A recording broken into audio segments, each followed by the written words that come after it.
أيها الإخوة المؤمنون أوصيكم بتقوى الله. أعوذ بالله من الشيطان الرجيم. ألف لام ميم. أعوذ بالله من الشيطان الرجيم. بسم الله الرحمن الرحيم. ألف لام را. تلك آيات الكتاب المبين. إنا أنزلناه قرآنا عربيا لعلكم تعقلون. ബഹുമാനമുള്ള വിശ്വാസികളെ വിശ്വാസിനികളെ, അള്ളാഹുവിനെ സൂക്ഷിച്ച് മുത്തഖീങ്ങളായി ജീവിക്കണം എന്ന് വസിയ്യത്ത് ചെയ്യുകയാണ്. 2 ദിവസം മുമ്പ് എന്ന് പറഞ്ഞാൽ ഡിസംബർ 18 ബുധനാഴ്ച ഒരു ദിനം ആഘോഷിക്കപ്പെട്ടു, ആചരിക്കപ്പെട്ടു. ചില രക്ഷിതാക്കളൊക്കെ ശ്രദ്ധിച്ചിട്ടുണ്ടാവും. സ്കൂളുകളിലും കോളേജുകളിലും ഒക്കെ നടന്നു. ലോകത്ത് പല ദിനങ്ങളും ആചരിക്കപ്പെടാറുണ്ട്. കുറച്ചു മുമ്പ് ലോക ഭിന്നശേഷി ദിനം ആചരിച്ചു. അങ്ങനെ ഓരോന്നിനും ഓരോ ദിനങ്ങളുണ്ട്. വൃദ്ധദിനം അങ്ങനെ തുടങ്ങിയിട്ട് വേണ്ടതും വേണ്ടാത്തതിനൊക്കെ ഉണ്ട്. വാലന്റൈൻ ഡേ അങ്ങനെയൊക്കെ പറഞ്ഞ ഒരുപാട് ദിനങ്ങളുണ്ട്. അതില് ഒരു മുസ്ലിമിനെ സംബന്ധിച്ചിടത്തോളം ശ്രദ്ധിക്കേണ്ട ഒരു ദിനമാണ് ഡിസംബർ 18 ലോക അറബി ഭാഷാ ദിനാചരണം. അത് നാമുമായി വളരെ ബന്ധമുള്ള ഒരു ദിനമാണ്. പലയിടത്തും അറബി ഭാഷയുടെ പ്രാധാന്യത്തെപ്പറ്റിയും ശ്രേഷ്ഠതയെപ്പറ്റിയുമൊക്കെ സെമിനാറുകൾ, സിമ്പോസിയങ്ങള്, പ്രബന്ധങ്ങള്, പ്രഭാഷണങ്ങള് ഒക്കെ നടക്കുകയുണ്ടായി. എന്തുകൊണ്ട് ആചരിക്കുന്നു എന്ന് ചോദിച്ചാൽ നമുക്കറിയാം, യുണൈറ്റഡ് നേഷൻസ് UN അംഗീകരിച്ച ഒരു ഭാഷയാണ് അറബി ഭാഷ. 7000-ഓളം ഭാഷകൾ ലോകത്തുണ്ട്. ഔദ്യോഗിക ഭാഷ, ശൈലികൾ വേറെ ഉണ്ട്. രേഖയില്ലാത്ത ഭാഷകളും വേറെയുണ്ട്. അതില് 6 ഭാഷകളാണ് UN അംഗീകരിച്ചത്. ഇംഗ്ലീഷുണ്ട്, ജർമ്മനുണ്ട്, ചൈനീസ് ഉണ്ട്, ഫ്രഞ്ചുണ്ട്, സ്പാനിഷുണ്ട്. പിന്നെയാണ് 1973 അറബി ഭാഷയെ UN അംഗീകരിക്കുന്നത്. അത് കഴിഞ്ഞ് 2010 UNESCO, United Nations educational, scientific and cultural organisation എന്ന് പറയുന്ന യുനെസ്കോ 2010 മുതൽ UN അംഗീകരിച്ച ഭാഷകളെ ദിനാചരണങ്ങളാക്കി കൊണ്ടുവരാൻ തീരുമാനിച്ചു. അങ്ങനെ ലോകത്ത് ഈ 5 ഭാഷകൾക്കും പ്ലസ് അറബിക് 6 ഭാഷകൾക്ക് ഓരോ ദിനം ആചരിക്കപ്പെടുന്നുണ്ട്. ഇംഗ്ലീഷ് ഭാഷാ ദിനം, ഫ്രഞ്ച് ഭാഷാ ദിനം എന്ന് പറയുന്നത്. UN അംഗീകരിക്കുക എന്ന് പറഞ്ഞാൽ അതൊരു ചില്ലറ കാര്യമല്ല. ലോകപ്രശസ്തമായ അവിടെ നടക്കുന്ന എല്ലാ കാര്യങ്ങളും, സർക്കുലർ ആവട്ടെ, പ്രമേയങ്ങളാവട്ടെ, പ്രബന്ധങ്ങളാവട്ടെ, അവിടുത്തെ ആർട്ടിക്കിൾസ് ആവട്ടെ, അവിടെ നടക്കുന്ന എല്ലാ സംഗതികളും ഈ 6 ഭാഷയിലും ട്രാൻസ്ലേറ്റ് ചെയ്യപ്പെടും. അതാണ് അതിന്റെ പ്രത്യേകത. അപ്പൊ അതിലൊന്നായി അറബി ഭാഷ അംഗീകരിച്ചു എന്ന് പറഞ്ഞാൽ തന്നെ അതൊരു വലിയ കാര്യമാണ്. പ്രത്യേകിച്ചും മുസ്ലിങ്ങളെ സംബന്ധിച്ചിടത്തോളം സന്തോഷിക്കാൻ വകയുണ്ട്. നമുക്കറിയാം, പരിശുദ്ധ ഖുർആൻ അവതരിപ്പിക്കപ്പെട്ട ഭാഷ അറബിയാണ്. അറബി ഭാഷയിലാണ് ഖുർആൻ. ഞാൻ ഓതിയ സൂറത്തിന്റെ തുടക്കം സൂറത്ത് യൂസുഫിന്റെ തുടക്കമാണ്. അതിൽ അല്ലാഹ് പറയുന്നത് ഇന്നാ അൻസൽനാഹു ഖുർആനൻ അറബിയൻ ലഅല്ലക്കും തഅഖിലൂൻ. നിങ്ങൾ ചിന്തിക്കാൻ വേണ്ടിയിട്ട് ഞാൻ ഈ ഖുർആനിനെ അറബിയിലാണ് അവതരിപ്പിച്ചിട്ടുള്ളത്. ഖുർആനിൽ 12-ലധികം സ്ഥലത്ത് അറബി ഭാഷയെ പറ്റി പറഞ്ഞിട്ടുണ്ട്. അറബി ഖുർആൻ, അറബി ഖുർആൻ. ഭാഷ എന്നതിന് ഖുർആൻ പ്രയോഗിച്ച മറ്റൊരു പദം ലിസാൻ എന്നാണ്. വലഖദ് നഅലമു ഇന്നഹും യഖൂലൂൻ വലഖദ് നഅലമു അന്നഹും യഖൂലൂന ഇന്നമാ യുഅല്ലിമുഹു ബശർ വലിസാനുൽ ലദീ യുൽഹിദൂന ഇലൈഹി അജമിയ്യുൻ വഹാദാ ലിസാനുൻ അറബിയ്യുൻ മുബീൻ. ഇവരാരോപിക്കുന്ന മറ്റാരോ ഖുർആൻ പറഞ്ഞു കൊടുക്കുന്നു എന്ന് ആരോപിക്കപ്പെടുന്നവന്റെ ഭാഷ അജമിയാണ് എന്ന് പറഞ്ഞാൽ അനർബിയാണ്. ഖുർആന്റെ ഭാഷ ഹാദാ ലിസാനുൻ അറബിയ്യുൻ മുബീൻ, ഇത് വ്യക്തമായ അറബി ഭാഷയാണ്. ലിസാൻ എന്ന് പറഞ്ഞാൽ കുട്ടികൾക്ക് അറിയാലോ, നാവ് എന്നർത്ഥം. ലിസാൻ എന്നതിന്റെ മറ്റൊരു പര്യായ വാക്കാണ് ഭാഷ എന്നത്. അപ്പൊ ഇത് വ്യക്തമായ അറബി ഭാഷയാണ്. വഇന്നഹു ലതൻസീലു റബ്ബിൽ ആലമീൻ, റബ്ബ് അവതരിപ്പിച്ചതാണ്. നസല ബിഹി റൂഹുൽ അമീൻ, അത് റൂഹുൽ അമീൻ ജിബ്രീൽ അതുകൊണ്ട് കൊണ്ടുവന്നതാണ്. അലാ ഖൽബിക ലിതകൂന മിനൽ മുൻദിരീൻ, അത് താങ്കളുടെ ഹൃദയത്തിൽ താങ്കൾ മറ്റുള്ളവർക്ക് മുന്നറിയിപ്പ് നൽകാൻ വേണ്ടിയിട്ടാണ്. അത് പറഞ്ഞാൽ മനസ്സിലാകുന്നതാണ് ബിലിസാനിൻ അറബിയ്യിൻ മുബീൻ, വ്യക്തമായ അറബി ഭാഷയിലാണ്. അറബ് എന്ന് പറഞ്ഞാൽ തന്നെ വ്യക്തമായി, അറബ് തന്നതാണ്. അറബ് എന്ന് പറഞ്ഞാൽ വ്യക്തമായി സംസാരിക്കുക എന്നതാണ്. വ്യക്തമായി പറയുന്നത്, കൃത്യമായി പറയുന്നത് പോലെ മറ്റവന് വ്യക്തമാകുന്ന ഏറ്റവും അതിസുന്ദരമായ ഒരു ഭാഷ, അതാണ് അറബി ഭാഷ എന്ന് പറയുന്നത്. ലോകത്ത് 422 മില്യൺ ആളുകള് സംസാരിക്കുന്ന ഭാഷയാണ് അറബി ഭാഷ. 422 അറബി, ഞാൻ കുറച്ച് മുമ്പ് നോക്കിയതാണ്, ഇപ്പൊ പിന്നെയും കൂടിയിട്ടുണ്ടാവും. ഓരോ ദിവസവും അത് അപ്ഡേറ്റ് ചെയ്തുകൊണ്ടിരിക്കുക. 128 കോടി ആളുകളുടെ മതഭാഷയാണ്. 29ഓളം ഒക്കെ കൂടുതൽ പറയേണ്ടതില്ല, നിങ്ങൾ ഗൂഗിളൊക്കെ പരിശോധിച്ചാൽ കിട്ടും. 29ഓളം രാഷ്ട്രങ്ങളുടെ ലുഗത്തുൽ റസ്മിയ എന്ന് പറഞ്ഞാൽ ഒഫീഷ്യൽ ലാംഗ്വേജ് ആണ്, ഔദ്യോഗിക ഭാഷയാണ് അറബി. അത്ര വലിയ വികാസം സൃഷ്ടിച്ച ഒരു ഭാഷയാണ് അറബി എന്ന് പറഞ്ഞാൽ. ഒരുപാട് സാധ്യതകളുള്ള, ഒരുപാട് ആളുകൾ ഇഷ്ടപ്പെടുന്ന, ഒരുപാട് ആളുകൾക്ക് ജോലി നൽകുന്ന വലിയ ഉന്നതമായ ഒരു ഭാഷയാണ്. ലോകത്തിലെ പ്രധാനപ്പെട്ട ശാസ്ത്രങ്ങളൊക്കെ അറബിയിലാണ്. നിങ്ങൾ കേട്ടിട്ടുണ്ടാവും, അറബി ഒരു ചോയോടുകൂടെ അതൊക്കെ പറയാം. അരിത്തമെറ്റിക്സ്, മാത്തമെറ്റിക്സ്, കീമിയ, കെമിസ്ട്രി, ഫിസിയ, ഫിസിക്സ്, ഫൽസഫ, ഫിലോസഫി, ഇതൊക്കെ എല്ലാം പിന്നെ ഈ സാങ്കേതിക അല്ലെങ്കിൽ ഈ പിന്നെ വിജ്ഞാന രംഗത്തുള്ള ശാസ്ത്രങ്ങളൊക്കെ അത് കണ്ടുപിടിച്ചത് പ്രാചീന അറബികളാണ്. ഒക്കെ അറബിയിലാണ്. ഇൽമുൽ ബസരിയാത്ത്, optical science, Ibn Haitham. America വലിയ കാര്യമായിട്ട് ഇബ്നു ഹൈസമിന്റെ 1000 വാർഷികം എന്ന് പറഞ്ഞിട്ട് കുറച്ചു മുമ്പ് ഇന്റർനെറ്റിലൊക്കെ വലിയ പുതിയ ഭാഷയെ പറഞ്ഞ വൈറലായിരുന്നു. അതൊക്കെ ഇബ്നുൽ ഹൈസം ഇതൊക്കെ കേൾക്കുമ്പോ നമ്മുടെ ഇവിടുത്തെ ആൾക്കാർക്ക് തോന്നും എന്താണ്ട്, പിന്നെ നമ്മളൊക്കെ അങ്ങനെയാണല്ലോ പറയാ, അറബി പഠിച്ചാലും മല്ലാക്കിക്കാരെന്നുള്ള കോലത്തിലാണ് പഠിക്കുന്നത്. അദ്ദേഹം ജയിലിൽ കിടക്കുമ്പോ, ഇബ്നുൽ ഹൈസം ജയിലിൽ കിടക്കുമ്പോ, ജയിലിന്റെ ഏതോ ഒരു ദ്വാരത്തിലൂടെ ഒരു പ്രകാശം വന്നപ്പോ അദ്ദേഹത്തിന്റെ മനസ്സിൽ പരിശുദ്ധ ഖുർആനിന്റെ ആയത്ത് വരികയാണ്. അല്ലാഹു നൂറുസ് സമാവാതി വൽ അർള് മസലു നൂരിഹി കമിഷ്കാത്തിൻ ഫീഹാ മിസ്ബാഹ്. സൂറത്തുൻ നൂറിലെ പ്രധാനപ്പെട്ട ആയത്താണ് അല്ലാഹുവിന്റെ പ്രകാശം. അവിടുന്ന് ഗവേഷണം നടത്തി.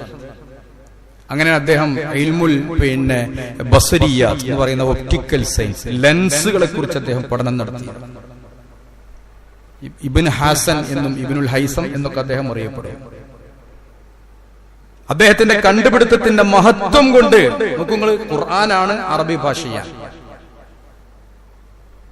അദ്ദേഹത്തിന്റെ മഹത്വം കൊണ്ടാണ് 1000 വർഷം കഴിയുമ്പോൾ അദ്ദേഹത്തെ കുറിച്ചിട്ട് വലിയ ആദരവും കാര്യമൊക്കെ നടത്തിയത്.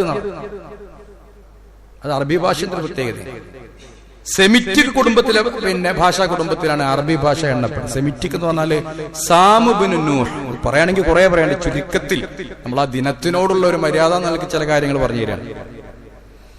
സാം ഇബ്നു നൂഹ് നബി അലൈഹി ഇസ്ലാമിന്റെ മകൻ സാം, അദ്ദേഹം ഉപയോഗിച്ചിരുന്ന ഭാഷയാണ് സെമിറ്റിക്. രണ്ട് ഭാഷാ കുടുംബമാണ്, അറാമിക്, സെമിറ്റിക്. അറാമിക് ഞാൻ കഴിഞ്ഞ ഖുത്ബയിൽ സൂചിപ്പിച്ചു, നമ്മുടെ റോഡ് ടു മക്ക എഴുതിയ ആളെ സംബന്ധിച്ച് പറഞ്ഞപ്പോൾ. ഈ സെമിറ്റിക് ഭാഷയിലാണ് സംസ്കൃതം വരുന്നത്. സെമിറ്റിക് ഭാഷയില് ജീവനുള്ള ഒരു ഭാഷ എന്ന് പറഞ്ഞ് ഇന്ന് നിലനിൽക്കുന്നത് അറബി മാത്രമേ ഉള്ളൂ. വളരെയധികം ഭംഗിയുള്ള ഭാഷയാണ് സംസ്കൃതം ഭാഷ, നല്ല ഭംഗിയുള്ള ഭാഷയാണ്. അതൊരു വേദ ഭാഷയാണ്. ഇന്ത്യയിലെ വേദ ഗ്രന്ഥങ്ങളൊക്കെ എഴുതപ്പെട്ട സംസ്കൃതത്തിലാണ്. സർക്കാർ വളരെയധികം പ്രോത്സാഹനം നൽകുന്നുണ്ട്. ഇന്ത്യൻ സർക്കാർ സംസ്കൃതം പഠിക്കാം, പക്ഷെ ജനകീയമാകുന്നില്ല. അതിന്നുള്ളത് കർണാടകയിലെ ഷിമോഗ എന്ന് പറഞ്ഞ സ്ഥലമുണ്ട്. ഷിമോഗ, ചില ആൾക്കാർ ക്യാൻസറിനും മരുന്നിനൊക്കെ പോകുന്ന സ്ഥലം. അതിന്റെ അടുത്ത് മാട്ടൂർ അല്ലെങ്കിൽ മാത്തൂർ എന്ന് പറയുന്ന ഒരു കൊച്ചു ഗ്രാമത്തിൽ മാത്രമാണ് സംസ്കൃതം ഒരു എന്താ പറയാ മാതൃഭാഷയായിട്ട് സംസാരിക്കുന്നത്. വേടവില്ല. ആകാശവാണിയിലൊക്കെ പണ്ടുണ്ടായിരുന്നു, ഇപ്പോഴും ഉണ്ടെന്നാ തോന്നുന്നു ആകാശവാണി. ഇപ്പൊ അങ്ങനെ ആരും ഉപയോഗിക്കുന്നില്ലല്ലോ. എന്നാ അറബി ഭാഷ അങ്ങനെയില്ല. അത് 100 വർഷം കഴിഞ്ഞാലും 150 വർഷം കഴിഞ്ഞാലും നൂറ്റാണ്ടുകൾ കഴിഞ്ഞാലും മാറ്റം വരാതെ നിലനിൽക്കുന്നു എന്നതാണ്. പണ്ട് കാലത്ത് 6-ാം നൂറ്റാണ്ടില് ഇമ്രുൽ ഖൈസിനെ പോലെയുള്ള ജാഹിലിയ കവികൾ എഴുതിയിട്ടുള്ള മുഅല്ലഖാത്ത് എന്ന് അതിന് പറയാം. അത്തരം പ്രസിദ്ധമായ ജാഹിലിയ കാലഘട്ടത്തിലെ ശുദ്ധമായ അറബി ഭാഷയിൽ എഴുതിയ അതേ വരികൾ ആ ജാഹിലി കവി എന്തുദ്ദേശിച്ചോ അതേപോലെ ഇന്നും ഇവിടുത്തെ അറബിക് കോളേജിലെ കുട്ടികൾ അതുപോലെ പഠിച്ചു വരുന്നു. നമ്മളൊക്കെ പഠിച്ചു തന്ന പഴയ പുസ്തകങ്ങളൊക്കെ ഒന്ന് എടുത്ത് വായിച്ചു നോക്കി. പണ്ടത്തെ മലയാളം സെക്കൻഡ് ഇന്ദുലേഖ, ഓ ചന്തുമേനോ എഴുതിയിട്ടുള്ള ഇന്ദുലേഖ എപ്പോഴത്തൊന്ന് വായിച്ചു നോക്കണേ. ആ ഭാഷ നമുക്ക് മനസ്സിലാവില്ല. ഇപ്പോഴത്തെ കുട്ടികൾക്ക് കൊടുത്താൽ മനസ്സിലാവില്ല. വളരെ കുറച്ച് വർഷങ്ങളായിട്ടുള്ളൂ. അത് ഇംഗ്ലീഷിലും സ്ഥിതി തന്നെയാണ്. ഷേക്സ്പിയർ എഴുതിയ ആ ഭാഷകളൊക്കെ ഇന്നിപ്പോ നമ്മൾ വായിച്ചാൽ നമുക്ക് മനസ്സിലാവില്ല. ഇനി അതിന് ഉദാഹരണമാണ് ചില പത്രങ്ങളിലൊക്കെ ആ എഡിറ്റോറിയൽ കോളത്തിന്റെ താഴെ ഒരു ആർട്ടിക്കിൾ കൊടുക്കും. ഏതൊരു പത്രത്തിൽ, മനോരമയാണെന്ന് തോന്നുന്നുണ്ട്, എപ്പോഴും ഇങ്ങനെ കാണാം 100 വർഷം മുമ്പ്. ആ ലാംഗ്വേജ് ഒന്ന് വായിച്ചു നോക്കണേ, നമുക്ക് മനസ്സിലാവില്ല. അറബി ഇമ്രുൽ ഖൈസ് അന്ന് പാടിയിട്ടുണ്ട്. കുതിരനെ പറ്റി വർണ്ണിച്ച് മിക്കറിൻ മിഫറിൻ മുദ്ബിരിൻ മുഖ്ബിലിൻ മഅ കജൽമൂദി സുഖറിൻ ഹത്ത ഹുസൈലു മിൻ അലി. പറയാനും തന്നെ വലിയ പ്രയാസം. തന്റെ കുതിര യുദ്ധത്തിന് വേണ്ടി ഓടുമ്പോ മലമുകളിൽ നിന്ന് മറിച്ചിട്ട ഒരു ഉരുളൻകല്ല് പോലെ അങ്ങോട്ടും ഇങ്ങോട്ടും മേപ്പോട്ടും കീഴ്പോട്ടും ചാടിയിട്ട് താഴേക്ക് വരും എന്നാണ്. അത്ര കട്ടിയുള്ള ഭാഷ പഴയ കാലത്ത് ഉപയോഗിച്ചതും ഇന്നും സിമ്പിളായിട്ട് നമുക്ക് മനസ്സിലാക്കാൻ പറ്റും. അക്കാലത്ത് ഉപയോഗിച്ചിട്ടുള്ള ലൈല ഫമാ ലൈല വലം മറമിസ്ലഹ ബൈന സമാ വൽ അർളി ദാതു ഇഖാസി. ഒരു കാമുകയെ വർണ്ണിച്ചുകൊണ്ട് ഒരു കാമുകനായ ഒരു കവി എഴുതിയിട്ടുള്ള അന്നത്തെ സിമ്പിൾ, വളരെ സിമ്പിൾ ആയിട്ടുള്ള പദങ്ങള്, അതും ഇന്ന് അതേ രൂപത്തിൽ നമുക്ക് മനസ്സിലാക്കാൻ കഴിയും. അപ്പൊ സെമിറ്റിക് ഭാഷാ കുടുംബത്തിലെ ജീവനുള്ള ഒരു ഭാഷ എന്ന നിലക്ക് ഇന്ന് നിലനിൽക്കുന്ന ഒരേ ഒരു ഭാഷ അത് ലുഗത്തുൽ അറബിയ, അറബി ഭാഷ മാത്രമാണ്, അറബിയാണ് മനസ്സിലാക്കാൻ. അത്രയധികം മഹത്വങ്ങളുണ്ട് എന്നുള്ളതാണ്. അതുകൊണ്ട് പരിശുദ്ധ ഖുർആന്റെ ഭാഷ അതാണ്, പഠിക്കണം. ഇബ്നു തൈമിയ്യ റഹിമഹുല്ലാ പറയാണ്, അറബി പഠിക്കൽ എല്ലാവർക്കും വാജിബാണെന്നാണ്. വാജിബ് ശരിക്കും മനസ്സിലാക്കാം, നിർബന്ധമാണ്. കാരണം ഇബാദത്ത് അറബിയിലാണ്, ഷഹാദത്ത് അറബിയിലാണ്, ബാങ്ക് അറബിയിലാണ്, ഖുത്ബന്റെ ഫർളുകൾ അറബിയിലാണ്. ദീന് മനസ്സിലാക്കണേ, നിക്കാഹിന്റെ വചനം നമ്മൾ ചെല്ലാറുണ്ട്, എല്ലാം അറബിയിലാണ്. ചിലതൊക്കെ മലയാളത്തിൽ അനുവദനീയമാണ്, മറ്റു ഭാഷയിൽ. അതുകൊണ്ട് അറബി പഠിക്കണം. എന്താ കാരണം? അതിന് ഉസൂൽ ഫിഖ്ഹിന്റെ ഒരു നിയമമുണ്ട്, മാ ലാ യുതിമ്മുൽ വാജിബു ഇല്ലാ ബിഹി ഫഹുവ വാജിബ്. ഒരു നിർബന്ധമായ കാര്യം മറ്റൊരു നിർബന്ധമായ കാര്യം കൊണ്ടല്ലാതെ പൂർത്തിയാവുകയില്ലെങ്കിൽ അതും നിർബന്ധമാണ് എന്നാണ് അദ്ദേഹത്തിന്റെ കണ്ടുപിടുത്തം. ഇബ്നു തൈമിയ്യ റഹിമഹുല്ലാ പറയാം. ഒളു നിർബന്ധമായത് എങ്ങനെ? നിസ്കാരം നിർബന്ധമാണ്. നിസ്കാരം ശരിയാവണമെങ്കിൽ ഒളു നിർബന്ധമാണ്. നിസ്കാരം എന്ന് പറയുന്ന ഫർള് നിർബന്ധമാകണം, അല്ലെങ്കിൽ അത് ശരിയാവണമെങ്കിൽ, അതുകൊണ്ടേ ആ നിർബന്ധമായ നിസ്കാരം പൂർത്തിയാകുള്ളൂ എങ്കിൽ ഒളു നിർബന്ധമാണ്. അപ്പൊ ഒളു കൊണ്ടേ നിസ്കാരം ശരിയാകുള്ളെങ്കിൽ ഒളു നിർബന്ധമാണ്. മാലായത്തിമുൽ വാജിബു ഇല്ലാ ബിഹി ഫഹുവ വാജിബ്. ഒരു വാജിബ് മറ്റൊരു വാജിബ് കൊണ്ടല്ലാതെ നിർബന്ധമാവില്ലെങ്കിൽ അതും വാജിബാൻ. അതുകൊണ്ട് അറബി ഭാഷ പഠിക്കൽ നിർബന്ധമാണ്. മഹാനായ ഉമർ ഖത്താബ് റളിയല്ലാഹു അൻഹു പറഞ്ഞു, തഅല്ലമുൽ അറബിയ്യ ഫഇന്നഹാ മുറൂഅ. അതൊരു സംസ്കാരമാണ്, അതൊരു അന്തസ്സാണ്. അറബി അറിയാന്ന് പറഞ്ഞ അന്തസ്സാണ്. നമ്മൾക്കാർക്കല്ല, നമ്മൾക്കാരുടെ മലയാളത്തിനായാലും നാല് ഇംഗ്ലീഷ് കൂട്ടിയത് വലിയ അന്തസ്സാന്ന് വിചാരിക്കും. അങ്ങനെ ആളുകൾ ചോർന്നു പോണ് കാണുമ്പോഴാണ് ഹാഫിദ് ബക്കി ഇബ്രാഹിം എന്ന് പറഞ്ഞിട്ട് ഈജിപ്തിലെ ഒരു വലിയ കവിയുണ്ട്. അദ്ദേഹം പറയാ,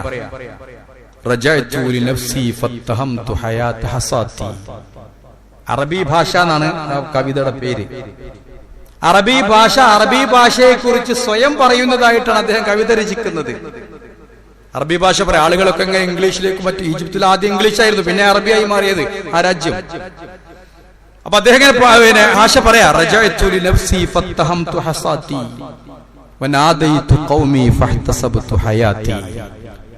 ഞാനിങ്ങനെ തിരിഞ്ഞു നോക്കുമ്പോ എന്റെ മരണം ഏറെക്കുറെ ഉറപ്പിച്ചിരിക്കുന്നു. ഞാൻ ആളുകളെ വിളിച്ചു കൂട്ടിയപ്പോ മരിക്കാരായി എനിക്ക് തോന്നിയിട്ടുണ്ട്, ചാകാനായിട്ടുണ്ട്. റമൗനി ബിഉഖ്മിൻ ഫിശ്ശബാബി വലൈതനി അഖംതു ഫലം അജ്സഅ ലിഖൗലി ഉദാതി. ഞാന് ചെറുപ്പത്തിൽ തന്നെ ഞാനൊരു ഷണ്ടനാണ് എന്ന ആളുകൾ എന്നെ പറ്റി തെറ്റിദ്ധരിക്കുന്നു. ഞാനൊരു മച്ചിയാണ്, പ്രസവിക്കൂല, ഒന്നും ഉണ്ടാവില്ല, ഒന്നും കാര്യമില്ല എന്ന് എന്റെ യുവത്വത്തിൽ തന്നെ ആളുകൾ എന്നെ ആരോപിക്കുന്നു.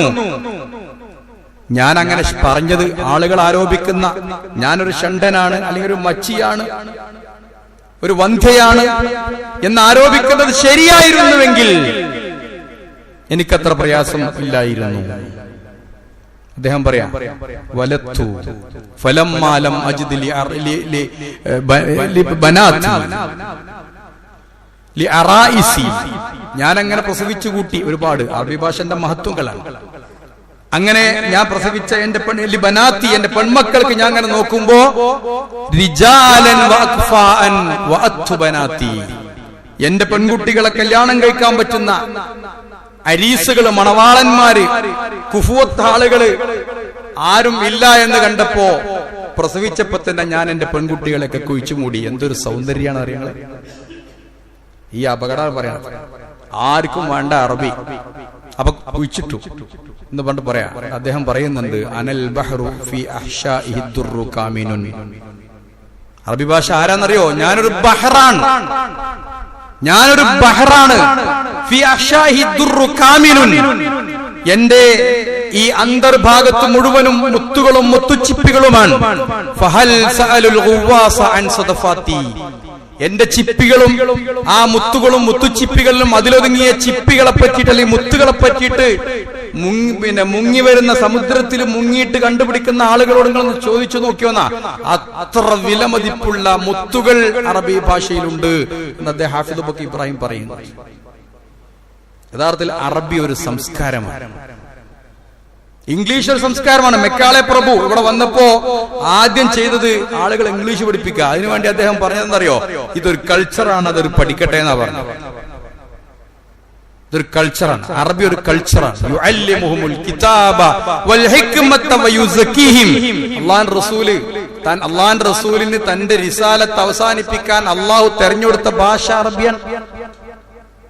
അറബി ഭാഷയിലാണ് റിസാലത്ത് അവസാനിച്ചത്. ആ റിസാലത്ത് അള്ളാഹു പൂർത്തിയാക്കിയത് യുഅല്ലിമുഹുൽ കിതാബ വൽ ഹിക്മത വയുസക്കിഹിം. ഖുർആൻ അങ്ങനെ പഠിപ്പിച്ചു കൊടുക്കും, ഹിക്മത്ത് പഠിപ്പിച്ചു കൊടുക്കും.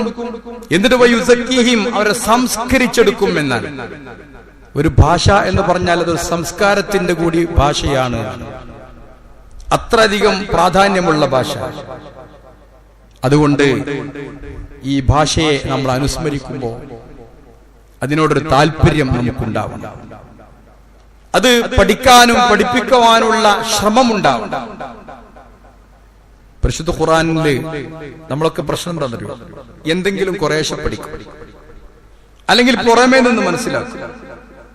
നേരത്തെ പറഞ്ഞതുപോലെ അറബി ഭാഷയുടെ സമുദ്രത്തിൽ ഇറങ്ങി മുങ്ങിയാൽ ധാരാളം മുത്തുകളും ചിപ്പികളും നമുക്ക് കിട്ടും. പക്ഷെ മുങ്ങാൻ ആരും തയ്യാറല്ല. ഇന്ന് നമ്മുടെ കേരളത്തിനടുത്ത് ആലോചിച്ച് നോക്കൂ, നമ്മളൊക്കെ ഇന്ന് അറബി കൊണ്ട് ജീവിക്കുന്ന ധാരാളം ആളുകളുണ്ട്. ഇവിടുത്തെ അറബി മാഷന്മാരെ മാത്രമല്ല ഞാൻ പറയുന്നത്, വിദേശ രാജ്യത്ത് ഇപ്പോഴൊക്കെ തുടങ്ങിയിട്ടുണ്ട്. UK-ലും അമേരിക്കയിലും മറ്റിടത്തും ഒക്കെ പഠിക്കാൻ പോകുന്ന ഒരു സമ്പ്രദായം തുടങ്ങിയിട്ടുണ്ട്. പക്ഷെ നമ്മളൊക്കെ അധികവും ഇക്കാലം അത്രയും ഏറ്റവും കൂടുതൽ നമ്മൾ ജീവിച്ചത് അറബി നാട്ടിൽ പോയി ജീവിച്ചിട്ടാണ്. നമ്മുടെ രാജ്യത്തിന്റെ വരുമാനത്തിന്റെ ഒരു മുഖ്യ പങ്ക് അറബ് രാജ്യത്തു നിന്നായിരുന്നു. ഇന്നും അങ്ങനെയൊക്കെ തന്നെയാണ് ഏറെക്കുറെ. നമുക്ക് ആവശ്യമുണ്ട്, അറബിയെ ആവശ്യമുണ്ട്. പക്ഷെ അറബി പഠിക്കാനുള്ള ശ്രമം നമ്മൾ പറയുമ്പോൾ നമ്മുടെ കുട്ടികളെ നമുക്കൊരു താല്പര്യമില്ല. പള്ളി കമ്മിറ്റി സെക്രട്ടറി പരാതി പറയും. എന്താ പരാതി? ഖുതുബക്ക് ആളെ കിട്ടാനില്ല, ഇമാമിനാളെ. നിങ്ങളെ കുട്ടികളൊക്കെ എന്താ പറയുന്നത്? എന്റെ കുട്ടി ഒരുത്ത UK-ല്, ഒരുത്തം മറ്റൊരുത്ത്, ഒരുത്തപ്പുറത്ത്. എല്ലാരും അങ്ങനെ ആരെയാ കിട്ടുക? പണ്ട് കാലത്തുള്ള മനോഭാവം തന്നെയാണ് ഇന്നും അങ്ങനെ തന്നെ. ഇന്നും അറബി ഭാഷയോട് പണ്ട് കാലത്തുള്ള അതേ മനോഭാവമാണ്. പണ്ടെങ്ങനെയായിരുന്നു? മൂത്തോൻ എവിടെ? മൂത്തോൻ എഞ്ചിനീയർ, മറ്റോനോ ഓൺ ഡോക്ടർ, പിന്നൊരുത്തനോ ഓനൊരു മന്ദനോ, ഓനാ പള്ളി ദിവസം കൊണ്ടാക്കി. നിങ്ങൾക്കറിയാം, അന്നത്തെ മന്ദന്മാരെ കൊണ്ടാക്കിയോണ്ട് അന്ന് കുറച്ച് മൂല്യന്മാർ ഇവിടെ ഉണ്ടായത്. അന്നത്തെ ആ മന്ദന്മാരില്ലെങ്കിൽ നമ്മുടെയൊക്കെ സ്ഥിതി എന്താ? പ്രഗത്ഭരായ പേര് കേട്ട ഉസ്താദുമാരും മൊയ്ലിയന്മാരും മൗലവിമാരൊക്കെ SLC-ക്ക് 110 കിട്ടാത്തോലാണ്. അന്നെന്താ 110 120 കണക്കുണ്ടായിരുന്നു. അത് കിട്ടാത്തോണ്ടാണ് അവർ അറബി പഠിച്ചു. അങ്ങനെ തന്നെ ആയിരുന്നു. കുറച്ച് കഴിഞ്ഞപ്പോ ഒന്ന് കാലഘട്ടം മാറിയപ്പോ പിന്നെ എന്തായി? മറ്റോൻ അവിടെയാണ്, ഇവിടെയാണ്. മറ്റോൻ എവിടെ? ഓൻ അറബി കോളേജിൽ. നമ്മുടെ അറബി കോളേജ് നടത്തുന്ന ആളാണ്. എവിടെയും കിട്ടിയില്ലെങ്കിൽ, എവിടെയും കിട്ടി അന്വേഷിച്ച് ട്യൂഷൻ സെന്ററിലും കൂടിയും കിട്ടിയില്ലെങ്കിൽ പിന്നെ കൊണ്ടുവരുന്നതാണ് അറബി കോളേജ്. അപ്പൊ നോക്കുമ്പോ യൂണിവേഴ്സിറ്റിയുടെ KPID എടുത്തിട്ടുണ്ടാവില്ല, അതുണ്ടാവില്ല, ഇതുണ്ടാവില്ല. അപ്പൊ യൂണിവേഴ്സിറ്റി പിന്നെ സൈറ്റ് തുറന്നു കൊടുക്കും. അങ്ങനെ ഒരു ഇടങ്ങറായി മുക്കി മൂളി പോകാൻ.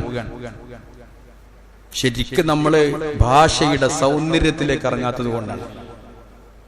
ഞാൻ എപ്പോഴും പറയാറുണ്ട്, ഖുർആനും അറബി ഭാഷയും പഠിക്കുമ്പോൾ സൗന്ദര്യം ആസ്വദിച്ചുകൊണ്ട് പഠിക്കണം. ഭാഷ എന്ന് പറഞ്ഞാൽ കേവലം ഈ വായന എഴുത്തു മാത്രമല്ല. അതിന്റെ നഹ്വുകളുണ്ട്, ഗ്രാമർ ഉണ്ട്, അതിന്റെ ബലാഗുണ്ട്. ഇതൊരു മതഭാഷ എന്നതൊക്കെ മാത്രം കാണേണ്ടതില്ല. അറബി പഠിക്കുമ്പോ അറബി പഠിക്കാൻ വേണ്ടി ഉപയോഗിക്കുന്ന റഫറൻസുകൾ ഏറ്റവും കൂടുതൽ അമുസ്ലിങ്ങൾ എഴുതിയതാണ്. ഇപ്പൊ അറബിയിലെ ശാസ്ത്രം ഭാഷാലങ്കാര ശാസ്ത്രമുണ്ട്, ബലാഗ എന്ന് പറയും. അറൂദുണ്ട്, പദ്യാലങ്കാര ശാസ്ത്രം. അറൂദിലെ ഏറ്റവും നല്ല ഗ്രന്ഥം രചിച്ചത് ഒരു ജൂതന. മുസ്ലിം പണ്ഡിതന്മാരല്ല.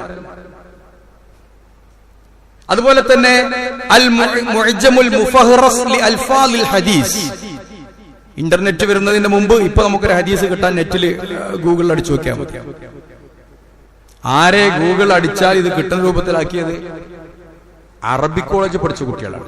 ഞാൻ ഇന്ന് വിഷയം നോക്കുമ്പോ ജസ്റ്റ് ഒന്ന് സെർച്ച് ചെയ്തപ്പോ 4 കുട്ടികളുമായിട്ടുള്ള ഇന്റർവ്യൂ കണ്ടു. ഈ 4 ആളും ജോലി ചെയ്യുന്ന എവിടെ അറിയോ? ഒരാള് ഗൂഗിളിലാണ്. ഇന്ത്യയിലെ വിവിധ സംസ്ഥാനത്തില്, ഹൈദരാബാദില്, അതുപോലെ തന്നെ ബാംഗ്ലൂര്, ഡൽഹിയിലൊക്കെ ജോലി ചെയ്യാൻ. ഒരാൾ ഗൂഗിളിലാണ് ജോലി ചെയ്യണത്, ഒരാൾ യൂട്യൂബിലാണ്, ഒരാൾ ആമസോണിലാണ്. അറബി പഠിച്ചവരൊക്കെ പിന്നെ 5000 രൂപ ശമ്പളത്തിന് പള്ളിക്ക് മൊയ്ലിയരായി നിൽക്കണം എവിടെയില്ല. അത് നമ്മളുണ്ടാക്കിയ കാഴ്ചപ്പാട്. നമുക്കത് വേണ്ട. നമുക്ക് മൊയ്ലിയന്മാരെ കിട്ടണം. മൊയ്ലിയന്മാരൊക്കെ ആവശ്യം, ഖുതുബ ആവശ്യം, നിസ്കാരം ആവശ്യം, ഇമാമും ആവശ്യം. കായ് കൊടുക്കാൻ മാത്രം തയ്യാറില്ല. അങ്ങനെയല്ല. അറബി ഭാഷ ഗൂഗിളിൽ വരിക, ഒരു മോശമായ കണ്ടന്റ് വന്നു, ഒരു ചൈൽഡ് അബ്യൂസ് വിഷയം അല്ലെങ്കിൽ വേറെ എന്തെങ്കിലും വിഷയം, അപ്പൊ ഒരുത്തനത് റിപ്പോർട്ട് കൊടുത്തു, ഉടനെ അന്വേഷണം വരികയാണ്. അപ്പൊ അത് ശരിയാണോ എന്നുള്ളത് നോക്കിക്കൊടുക്കണം. ഗൂഗിളിൽ ജോലി, നല്ല ശമ്പളം. അവർ പറയുന്നത് നിങ്ങൾക്കൊക്കെ അടിച്ചാൽ കിട്ടും, നല്ല ശമ്പളം. ആമസോണില്, ഫേസ്ബുക്കില്, ഇതിലൊക്കെ ഞാൻ അത്ഭുതപ്പെട്ടു പോയി. ഇതിലൊക്കെ ഇന്ന് അറബി കൈകാര്യം ചെയ്യുന്നത് നമ്മുടെ സാധാരണ നമ്മളൊക്കെ നിസ്സാരമായി കാണുന്ന എവിടെയും കിട്ടിയില്ലെങ്കിൽ അഡ്മിഷൻ തേടുന്ന ഈ കോളേജിൽ പഠിച്ചു വളർന്ന കുട്ടികളാണ്. 4 ആളോട് ഇന്റർവ്യൂ ഉണ്ടായിരുന്നു. കേൾക്കാൻ പറ്റും. ചില്ലറ ജോലി സാധ്യതയല്ല. പലരും വിളിക്കാറുണ്ട്, പണ്ടൊക്കെ ആയിരുന്നു അറബി മാഷ്, ഒക്കെ പോയി. ഇപ്പൊ നല്ല നല്ല ആശുപത്രി എപ്പോഴും വിളിക്കും. എറണാകുളത്ത് നിന്നൊക്കെ വിളിച്ചു, മാഷേ 45,000 റുപ്യ ശമ്പളം കൊടുക്ക, അറബി അറിയണോന്ന് കിട്ടണ്ടോ? അങ്ങനെ സാധനം ഇല്ല. എന്തെങ്കിലും അലിഫും ബാവും അറിയുന്നല്ലാതെ കൃത്യമായിട്ട് അറബിയുടെ അക്ഷരങ്ങളും കാര്യങ്ങളും ട്രാൻസ്ലേഷനും അറിയുന്ന ആളുകളില്ലാതെ പോയി. പണ്ടൊരുത്തം പറഞ്ഞ് വല്ല അറബി വന്ന അറബി മാഷന്മാരൊക്കെ ഓടിക്കേച്ചിലാവും. ഞാൻ കുറ്റപ്പെടുത്തല്ലോ. പിന്നെ അവിടെ ഗൾഫിൽ നിൽക്കുന്ന കുക്കുകൾ വന്നിട്ടാണ് അവരോട് സംസാരിക്കല്. നമ്മൾ പഠിച്ചിട്ടില്ല. പലതും അക്ഷരവായനയിൽ ഒതുങ്ങി നിന്നു. ആ ഭാഷയുടെ മുഴുവൻ കാര്യങ്ങളും കണ്ടെത്താൻ നമ്മൾ ശ്രമിച്ചില്ല. ഞാൻ പറയാറുണ്ട്, സുഡാനി ഔലുന്ന പോലെയാണ്. എന്റെ കൂടെ ഉണ്ടായിരുന്ന ഒരു സുഡാനിക്ക് ഒരിക്കൽ ഇവിടുന്ന് ഔല് വാങ്ങിക്കൊണ്ടെടുത്തു. നല്ലൊരു സാധനല്ലേ, തിന്നോട്ടെ എന്ന് വിചാരിച്ചു. അങ്ങനെ ആങ്ങി ഓങ്ങി ഒഴിഞ്ഞു നിന്നിട്ട് അതിന് ഒരു മണി ഔലെടുത്തിട്ട് ഇങ്ങനെ നാവുമ്മോട് വെച്ചിട്ടാണ് തുപ്പി. ഭയങ്കര കയ്പുകാർ. ഞാൻ അവന്റെ തൊള്ള പൊളിച്ചിട്ട് തൊള്ളേക്കാട്ട് കൊടുത്തു. ഒരു പിടിന് വാരിയിട്ട് തൊള്ളേക്കിട്ട് കൊടുത്തു. അങ്ങനെ തിന്നോക്കാം. മാഷാ അല്ലാഹ്, കുഴപ്പമില്ല. നമ്മുടെ സ്ഥിതി ഇങ്ങനെയാണ്. നമ്മളൊക്കെ എല്ലാറ്റിന്റെയും ഒരു മണിയാണ്. ഒന്നിച്ച് കഴിക്കുമ്പോൾ ടേസ്റ്റ് അനുഭവിക്കുള്ളൂ. അറബി ഭാഷ എന്ന് പറഞ്ഞാൽ എന്തൊക്കെ വളരെ സുന്ദരമായ ഭാഷയാണ്. അതിലെ പദങ്ങള്, അതിലെ ആശയങ്ങള്, അതിലെ കിതാബുകള്, അതിലെ ലേഖനങ്ങള്, അതിലെ പ്രസംഗങ്ങള്, അതിന്റെ സൗകുമാര്യത, അതുപോലെ തന്നെ അതിന്റെ ഭംഗി. നമുക്കറിയോ, ലോകത്ത് ദ്വാ എന്ന് പറയുന്ന ഒരു അക്ഷരം അറബി ഭാഷയിൽ മാത്രമേ ഉള്ളൂ. അതുകൊണ്ട് അറബി ഭാഷയുടെ മറ്റൊരു പേര് ലുഗത്തു ദ്വാദ് എന്നാണ്. ദ്വാദിന്റെ ഭാഷ, വേറെ ഒന്നുമില്ല. തൻവീൻ എന്ന് പറയുന്ന ഒരു പ്രയോഗം അറബിയിൽ മാത്രമേ ഉള്ളൂ. അൻ, ഇൻ, ഉൻ. അതുകൊണ്ടാണ് ഖുർആൻ ഓതുമ്പോ ഇത്ര സൗന്ദര്യം. നമുക്കൊക്കെ എന്ത് വേണം? നല്ല ഇമാമിനെ കിട്ടണം ഖുർആൻ ഓതാൻ. ഓനക്ക് ഓതാൻ വെച്ച ആ സൗന്ദര്യമാണ്. അതുകൊണ്ട് ആ ഭാഷയെ ഒരിക്കലും നമ്മൾ നിസ്സാരമാക്കി കളയാൻ പാടില്ല. അതുകൊണ്ടാ പറഞ്ഞത് തഅല്ലമുൽ അറബിയ ഫഇന്നഹാ ലുഗത്തുദ്ദീൻ. അത് ദീനിന്റെ ഭാഷയാണ്. ദീനില് നമ്മൾ കൈകാര്യം ചെയ്യുമ്പോ ദീനിന്റെ ഭാഷയാകുന്ന അറബി നമ്മൾ പഠിക്കണം. അതുകൊണ്ട് ഒരു വിഷയം പഠിക്കുമ്പോൾ അത് മൊത്തം പഠിക്കാൻ, അത് മനസ്സിലാക്കാൻ. ഇന്നത്തെ കുട്ടികളൊക്കെ അങ്ങനെ എന്തെങ്കിലും ഒരു ജോലി പഠിക്കണം, ഒരു മാഷാവണം, അത്ര ഒരു വളരെ ചുരുങ്ങിയ ചിന്തകളാണ് കുട്ടികൾക്കൊക്കെ ഉള്ളത്. ഇന്നത്തെ കുട്ടികൾക്കൊക്കെ അങ്ങനെയുള്ളൂ. എന്താ പഠിക്കാൻ? ആ പഠനത്തിന് വേണ്ടി പഠിക്കൂല. അറബി ഭാഷ എന്തിനു പഠിക്കണം? അത് മുഴുവൻ പഠിക്കാൻ വേണ്ടി പഠിക്കണം. ഇംഗ്ലീഷ് എന്തിനു പഠിക്കണം? ഇംഗ്ലീഷ് അത് പഠിക്കാൻ വേണ്ടി പഠിക്കണം. അല്ല ഇംഗ്ലീഷ് പഠിക്കാൻ 2 അക്ഷരം പഠിക്കുക എന്നുള്ളതല്ല. അതിന്റെ എല്ലാ കാര്യങ്ങളും വെച്ച് പഠിക്കുമ്പോഴാണ് ഞാൻ നേരത്തെ പറഞ്ഞതുപോലെയുള്ള ഒരു ടേസ്റ്റ് നമുക്ക് അനുഭവിക്കാൻ കഴിയുക. അതുകൊണ്ട് നമ്മുടെ കുട്ടികൾക്കൊക്കെ വലിയ ചിന്തകൾ ഉണ്ടാകും. ഇങ്ങനത്തെ ഭാഷാദിനങ്ങളൊക്കെ വരുമ്പോൾ അതിനെപ്പറ്റി ഒന്ന് പഠിക്കണം. കേവലം ഒരു SLC കഴിഞ്ഞു, +2 കഴിഞ്ഞു, ഇപ്പൊ എന്ത് പറഞ്ഞിട്ടുണ്ട്? ഇപ്പൊ TTC ഒട്ടും മതിയാണില്ല. അപ്പൊ അതിന്റെ പുറമെ വേറെ DL ഉണ്ടോ, LTTC, പിന്നെ അതുപോലെ തന്നെ BEd, അതിന്റെയൊക്കെ പുറമെ സർക്കാർ ഇതൊന്നും ക്വാളിറ്റി ഇല്ലാത്തത് കൊണ്ട്, പഠിച്ചതിന് ക്വാളിറ്റി ഇല്ല, ക്വാളിറ്റി ഇല്ലാത്തത് കൊണ്ട് പുതിയ പുതിയ ട്രെയിനിങ് കോഴ്സുകൾ കൊണ്ടുവന്നുകൊണ്ടിരിക്കുകയാണ്.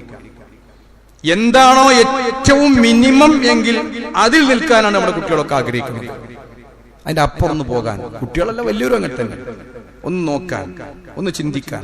ഇപ്പൊ ഒരു ഭാഷാ ദിനം വന്നു, ആരും ശ്രദ്ധയെ തന്നെ പെട്ടിട്ടുണ്ടാവില്ല. ഒരു മുസ്ലിം ആവുമ്പോ ശ്രദ്ധപ്പെടണ്ടേ? അങ്ങനെ എന്തെല്ലാം വരുന്നു. ആ വിഷയമൊക്കെ വെക്കുന്ന എന്തിനാ ലോകത്ത്?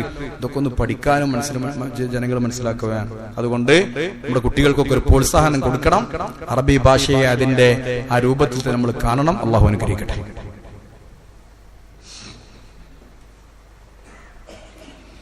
അൽഹംദുലില്ലാഹി റബ്ബിൽ ആലമീൻ വൽ ആഖിബത്തു ലിൽ മുത്തഖീൻ വലാ ഉദ്വാന ഇല്ലാ അലൽ ളാലിമീൻ വസല്ലി വസല്ലിം അലാ ഖാതിമിൽ അംബിയാഇ വൽ മുർസലീൻ നബിയിന മുഹമ്മദിൻ വആലിഹി വസഹ്ബിഹി അജ്മഈൻ. അമ്മാ ബഅദു ഇത്തഖുല്ലാഹ ഇബാദല്ലാഹ്. ബഹുമാന്യരെ, നമ്മുടെ കേരളം അറബി ഭാഷ പഠിക്കുന്ന വിഷയത്തിലും പഠിപ്പിക്കുന്ന വിഷയത്തിലും ഒരുപാട് മുന്നിലാണ്. ഞാൻ പറയാറുണ്ട്, അറബി രാജ്യങ്ങൾ കഴിഞ്ഞാൽ പിന്നെ ഏറ്റവും കൂടുതൽ അറബി അതുകൊണ്ടുള്ള വ്യവഹാരങ്ങൾ നടക്കുന്നത് കേരളത്തിലാണ്. അത് പഴയകാലത്തെ ചില പണ്ഡിതന്മാരുടെയൊക്കെ കാഴ്ചപ്പാടുകളാണ്. ഞാൻ വായിച്ചതിൽ ഏറ്റവും നല്ല വായന ഒരു പണ്ഡിതൻ പറഞ്ഞതാണ്, അറബിയിൽ എന്നെ ചീത്ത പറയണതാണ് മറ്റുള്ള ഭാഷകളിൽ എന്നെ പ്രശംസിക്കുന്നതിനേക്കാൾ നല്ലത് എന്നാണ്. നിങ്ങളൊക്കെ ആ ഭാഷയോടുള്ള ഒരു താല്പര്യം, മറ്റുള്ള ഭാഷയിൽ എന്നെ പ്രശംസിക്കുന്നതിനേക്കാൾ എനിക്കിഷ്ടം അറബി ഭാഷയിൽ എന്നെ ചീത്ത പറയുന്നതാണ്, അല്ലെങ്കിൽ എന്നെ വിമർശിക്കുന്നതാണ്. അപ്പൊ ആ ഒരു താല്പര്യത്തോടു കൂടെ നമ്മുടെ കേരളത്തിൽ എത്രയോ കാലം മുമ്പ് തന്നെ അറബി ഭാഷ പഠനമുണ്ടായിരുന്നു. കേരളം കഴിഞ്ഞാൽ പിന്നെ മലേഷ്യ, ഇന്തോനേഷ്യ, അതുപോലെ സിംഗപ്പൂര്, തായ്ലൻഡ്, ഇവിടെയാണ് പിന്നെ അറബി പഠനങ്ങൾ ഏറ്റവും കൂടുതൽ നടന്നുകൊണ്ടിരിക്കുന്നത്. നമ്മുടെ അറബി മലയാളം ഇവിടുത്തെ കേരളത്തിന്റെ അറബി പഠനവുമായി ബന്ധത്തിലുള്ള ഒരു കാര്യമായിരുന്നു ഈ അറബി മലയാളം എന്ന് പറയുന്നത്. പണ്ടൊക്കെ ഇംഗ്ലീഷ് നരകത്തിലെ ഭാഷയാണ്, ആര്യൻ എഴുത്ത് ഹറാമാണ് എന്നൊക്കെ പറഞ്ഞ് പല ആളുകളും പഠിപ്പിച്ചത്. അതിൽ നെഗറ്റീവ് ഉണ്ട് എങ്കിലും, അത് നെഗറ്റീവായിട്ട് നമ്മൾ സാധാരണ പറയാറുള്ളത്, ഒരു നെഗറ്റീവ് ഉണ്ട്, ഓക്കെ, നെഗറ്റീവ് തന്നെയാണ്. അതുകൊണ്ട് നമ്മൾ ഒരുപാട് പുറകോട്ട് പോയിട്ടുണ്ട് പല വിഷയം. അതോടൊപ്പം തന്നെ അവർ ഈ അറബി മലയാളം കണ്ടുപിടിച്ച് അത് അറബിനോടുള്ളൊരു സ്നേഹമായിരുന്നു എന്ന് മനസ്സിലാക്കണം. മലേഷ്യയില് മലായി ഭാഷയാണ്. എല്ലാ ഓഫീസുകളും ഓഫീസിന്റെ മുന്നിലൊക്കെ നമുക്ക് കാണാൻ സാധിക്കും മലായി ഭാഷയിൽ ഒരു സംഗതി എഴുതി വെച്ചിട്ടുണ്ടെങ്കിൽ തൊട്ടുപ്പുറത്ത് അറബി മലയാളം പോലെ തന്നെ ഒരു അറബി മലായി ഭാഷ ഉണ്ടാവും. അത് ഔദ്യോഗിക ഭാഷയാണ് അവരുടെ. ഇപ്പൊ നമ്മളിവിടെ സെൻട്രൽ മസ്ജിദ് വളാഞ്ചേരി എന്ന് എഴുതി കൊടുത്ത് അറബി മലയാളത്തിൽ സെൻട്രൽ മസ്ജിദ് വളാഞ്ചേരി എഴുതിയ ആരും മോശം അറബി മലയാളം എന്നല്ലേ പറയാ. അങ്ങനെയല്ല, അവരവിടെ മസ്ജിദുൽ ജാമിഅ എന്ന് അറബിയിൽ എഴുതി വെച്ചിട്ടുണ്ടെങ്കിൽ, അല്ലെങ്കിൽ വേറെ ഒരു നിയമം എഴുതി വെച്ചിട്ടുണ്ടെങ്കിൽ അത് ചരിത്രത്തിലെ കാര്യങ്ങൾ പോലും എഴുതി വെച്ചിട്ടുണ്ട്. ചരിത്ര സ്മാരകങ്ങളിൽ പോലും അവര് അറബി മലായി എഴുതി വെച്ചിട്ടുണ്ട്. മലായി ഭാഷ വേറെ എഴുതി വെച്ചിട്ടുണ്ട്, അറബി മലായി വേറെ എഴുതി വെച്ചിട്ടുണ്ട്. അപ്പൊ ആ ഭാഷാ പഠനത്തിൽ താല്പര്യ. കേരളത്തിലെ പ്രാചീന കാലം മുതൽക്ക് തന്നെ അറബികൾ വന്നിരുന്നു എന്ന് കാണാൻ സാധിക്കും. ഇമ്രുൽ ഖൈസ് പറയണ്ടേ, ഇമ്രുൽ ഖൈസ് ഞാൻ പറഞ്ഞ 6-ാം നൂറ്റാണ്ടിൽ ജീവിച്ച ഇമ്രുൽ ഖൈസിന്റെ, അങ്ങനെ ആളുണ്ടോ ഇല്ലെന്ന് ചർച്ച വേറുണ്ട്, എന്തായാലും ജാഹിലിയ കവിയാണ്, മുഅല്ലഖയാണ്. അദ്ദേഹത്തിന്റെ കവിതയിൽ അദ്ദേഹത്തിന്റെ കാമുകിയെ വർണ്ണിച്ചിടത്ത് അവരങ്ങനെയാണ് അവരുടെ കവിത തുടങ്ങുക. അത് എല്ലാം അങ്ങനെ തന്നെ. ബുർദി അങ്ങനെ തുടങ്ങുക, ഇൻഷാ അല്ലാഹ് പിന്നെ നമുക്ക് പഠിക്കാം. ബുർദി അങ്ങനെ തുടങ്ങുക, ബാനത്ത് സുആദ് അങ്ങനെ തുടങ്ങുക, ഒക്കെ അങ്ങനെ തുടങ്ങുക. ഒരു കവി ഒരു കാമുകിയെ വർണ്ണിച്ചുകൊണ്ടാണ്. ആ കാമുകിയെ വർണ്ണിച്ചപ്പോൾ അദ്ദേഹം പറയുന്നുണ്ട്, തറാ ബഅറൽ ആറാമി ഫി അറസാതിഹാ വഖിആനിഹാ കഅന്നഹു ഹബ്ബു ഫുൽഫുലി. എന്റെ കാമുകി ഒഴിഞ്ഞുപോയ വീട് നോക്കുമ്പോ അവിടെ മാൻപേടകളുടെ കാഷ്ടം കിടക്കുന്നത് കണ്ടു എന്നാണ്. ആ മാൻപേടയുടെ കാഷ്ടത്തെ ഇമ്രുൽ ഖൈസ് ഉപമിച്ചത് കഅന്നഹു ഹബ്ബു ഫുൽഫുലി, അത് കുരുമുളക് പോലെ ഉണ്ട്, ഉണങ്ങിയ കുരുമുളക് പോലെ ഉണ്ട്. കുരുമുളക് കേരളത്തിന്റെ വ്യവസായത്തിൽപ്പെട്ടതാണ്, കേരളത്തിൽപ്പെട്ട പ്രാചീന കാലത്ത് ബന്ധമുണ്ട്. അതുകൊണ്ടാണ് പണ്ട് കുരുമുളക് അതിന്റെ തോക്കാന്ന് നമ്മൾ പറയല്ലേ, കുരുമുളക് എടുത്തു കഴിഞ്ഞാൽ അതിന്റെ സാധനം ഉണ്ടാവും, ആ തണ്ട് കൊണ്ടുപോയിട്ട് വഴിയിലൂടെ അങ്ങനെ വെതറും. ഇപ്പോഴും ചില പൊട്ടന്മാരെ ചെയ്യലുണ്ട്. ഇപ്പോഴുണ്ട്, ഇന്റർനെറ്റും ഗ്രൂപ്പൊക്കെ ഉണ്ടായാലും ചില ആളുകൾ അങ്ങനെ ചെയ്യും, മനുഷ്യന്മാരെ ബുദ്ധിമുട്ടിക്കാൻ വേണ്ടിയിട്ട്. അന്നത് ഇട്ടിരുന്നു. എന്തിനറിയോ? അറബികൾ വരുമ്പോ ഇത് കണ്ടിട്ട് കുരുമുളകുള്ള വീട്ടിലേക്ക് വരാൻ വേണ്ടിയിട്ട്. പുളിങ്ങ, തമ്രുൽ ഹിന്ദ് എന്ന അറബികൾ പേരിട്ടത് പുളികക്ക്. തമ്രിന്ത് ഇംഗ്ലീഷ് അങ്ങനെ പറയാം.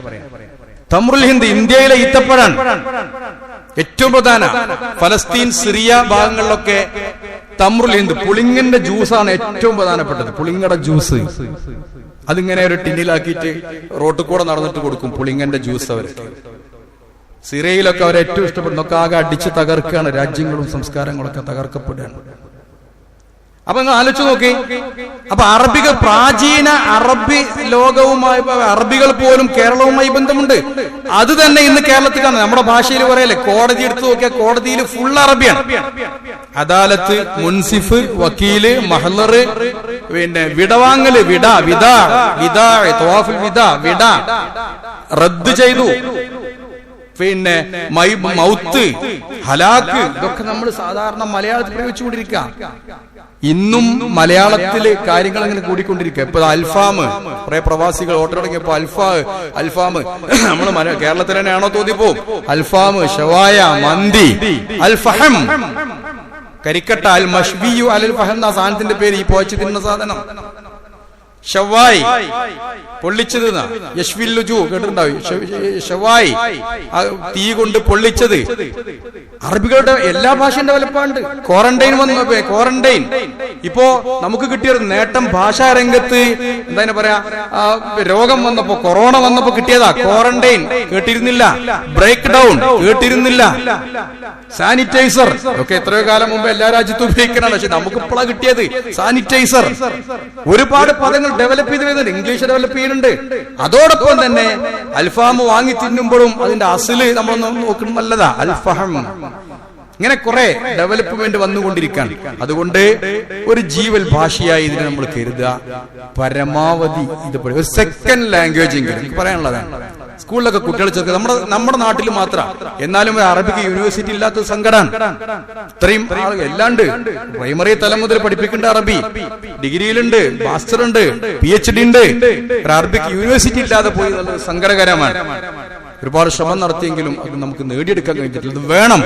ഇത്രയും ഉണ്ടാവുമ്പോ അപ്പൊ നമ്മുടെ കുട്ടികൾക്ക് ഏറ്റവും ചുരുങ്ങിയത് ഒരു സെക്കൻഡ് ലാംഗ്വേജ് എങ്കിലും കുട്ടികളെ അറബി തന്നെ പഠിപ്പിക്കാനും അതിന്റെ ടേസ്റ്റ് അവരൊന്ന് അനുഭവിക്കാനൊക്കെ നമ്മുടെ രക്ഷിതാക്കളുടെ ഭാഗത്തുനിന്ന് ശ്രദ്ധയുണ്ടാകണം എന്നാണ് കൂട്ടത്തിൽ സൂചിപ്പിക്കാനുള്ളത്. അള്ളാഹു അനുഗ്രഹിക്കട്ടെ. اللهم اغفر للمؤمنين والمؤمنات والمسلمين والمسلمات الأحياء منهم والأموات إنك مجيب الدعوات وقاضي الحاجات. ربنا ظلمنا أنفسنا وإن لم تغفر لنا وترحمنا لنكونن من الخاسرين. اللهم أعز الإسلام والمسلمين وأذل الشرك والمشركين ودمر أعداءك أعداء الدين. ربنا هب لنا من أزواجنا وذرياتنا قرة أعين واجعلنا للمتقين إماما. ربنا تقبل منا إنك أنت السميع العليم وتب علينا إنك أنت التواب الرحيم. ربنا اغفر لنا ولإخواننا الذين سبقونا بالإيمان ولا تجعل في قلوبنا غلا للذين آمنوا ربنا إنك رؤوف رحيم.